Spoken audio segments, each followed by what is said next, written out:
Hi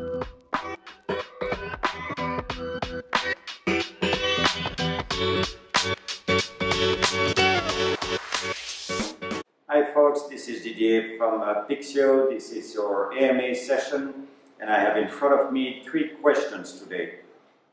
First question, how were the reactions after the ICO in the real business world?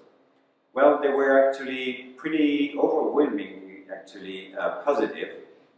People congratulate us a lot, which is good because it's a world where, of course, if you have success, you will bring success. So that's reinforcing for us, and that was very positive. We still had many questions about what an ICO is, what a token is, etc. So we spend and we keep spending time with education about it, but overwhelmingly positive. So that's the first.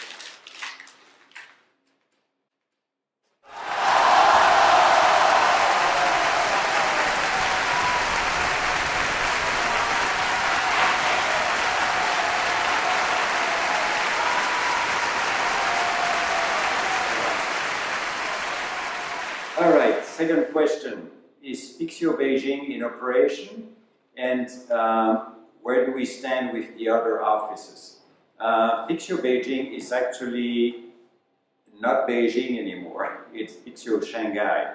Reason being that, as you may know, we are supported by TechCode, and the deal that TechCode had with Beijing, one of the area of suburbs of Beijing, was taking too long. We were supposed to have a soft landing there, etc. It's been several months now, and TechCode decided or proposed to us actually to move the operation from Beijing to Shanghai, which is at the end of the day something we wanted to do anyway, because in Shanghai we will have, and we start to have already, the contacts with more international smaller banks as opposed to the very large banks in Beijing.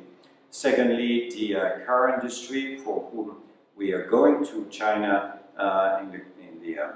for building smart cars solutions, is also in Shanghai, and that's also where NEO is. So we're going to be in very good shape in Shanghai.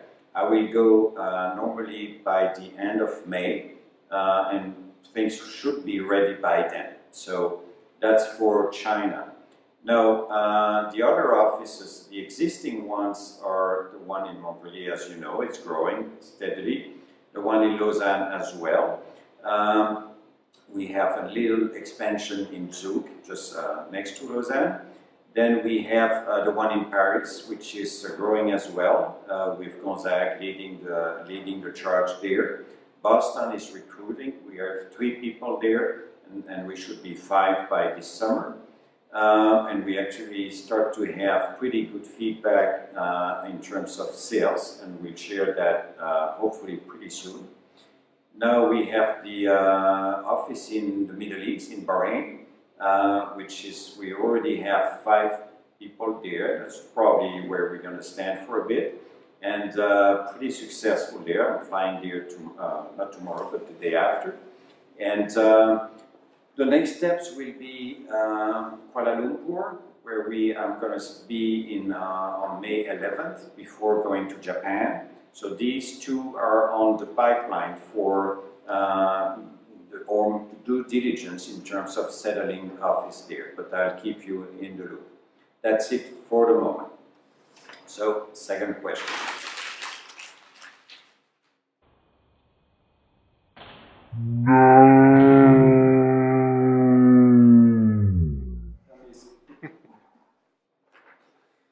All right. What about global adaptation for rules about regarding privacy? What do we do? What's your views regarding the changing regulations? That means the fact that regulations change, and which is not always a good thing. And how do we participate in any kind of advisory board or things like that for regulators? So yes, we can see that, especially in Europe now in May, that means in a few days, GDPR will be enforceable, and as you know, we have been built on GDPR, or not on GDPR, but with GDPR in mind. That means that was our threshold, that was our guidelines to be at least GDPR compliant. And GDPR are probably the toughest rules regarding privacy.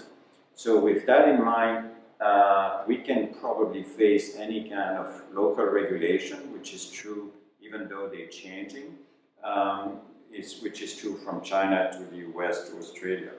Now, regarding the US with the scandal of Facebook, I think it draws attention to not just the risk on data in terms of security, but not really the concept of privacy. I think people are really shocked, and that's a little bit new in the US, and that's going to go a long way. I listened to the Senate hearing with Zuckerberg.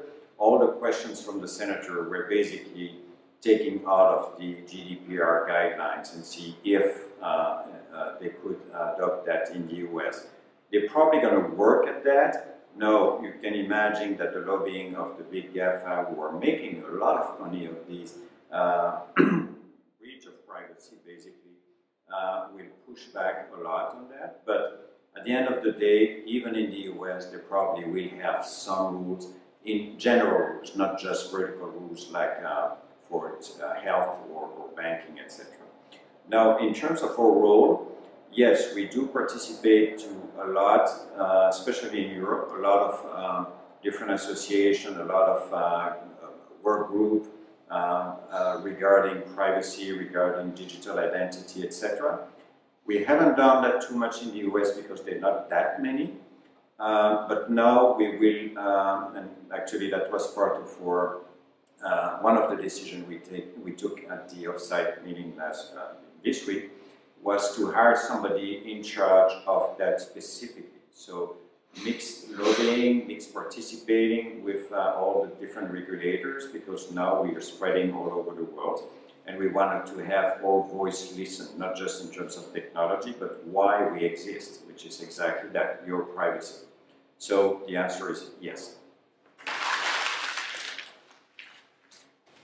And that's a win. We have to keep winning. We have to win more. We're going to win more. We're going to win so much. I love you all. Thank you. Have a good week.